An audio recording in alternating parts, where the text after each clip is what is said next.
बन्द आदा दखाना बन्द जानायनि खारना जाहैबाय दानि राजनीतिक समस्याखौ लानानै जिबायदि जोंनि बर' फिसा बर'नि बिर जोहोलावमोन जाथिनि थाखाय बेस्रा नांथाबबोनाय मानसिखौ जेरै जाथिनि थाखाय नांबोनाय मानसिखौ बोरै आसाम सरकारनि मानसिया कारादन्द जेल होखो बिनि थाखायनो दिनै बन्द खालामनाय जाबाय एक्स एनडिपि निफ्राय।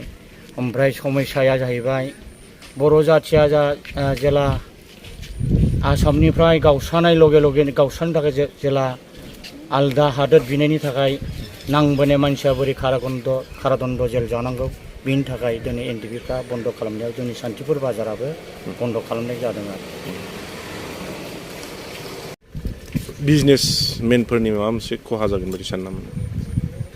बन्दनि गेजेरजों बिजनेसमेननि खामानियावथ' एसे एनैयाथ' बयहाबो लसनि खोथा दङ, खिन्थु नाथाय जोंनि बे बड'लेण्डनि गेजेरनि मानसिफ्रा दिनै बर' लिडारफ्रा मारै जोंनि बर' पाब्लिकफोरखौ नासयनानै जानो सानखो आरो थगायनानै जानो सानखो, मा हिसाबै बिसोरो लिडार जानानै नंखाय बाथ्रा बुंनानै दिनै बर' उदांस्रि लाबोबाय मोनखाबाय होननाया बोरै आसाम सरकारा बोरै जोंनि बिटिसिनि 19टा दफाखौ बोरै लांनानै लांफिनखो?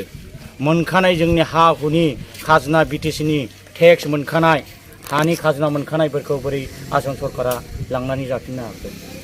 बे जाहैबाय गासिबो जोंनि दा कयेकजन बर' लिडारनि गेजेरावबो माखासे थगायसुला मानसिफोर आसाम सरकारजों लिंक दं होननानै आं सानो आरो।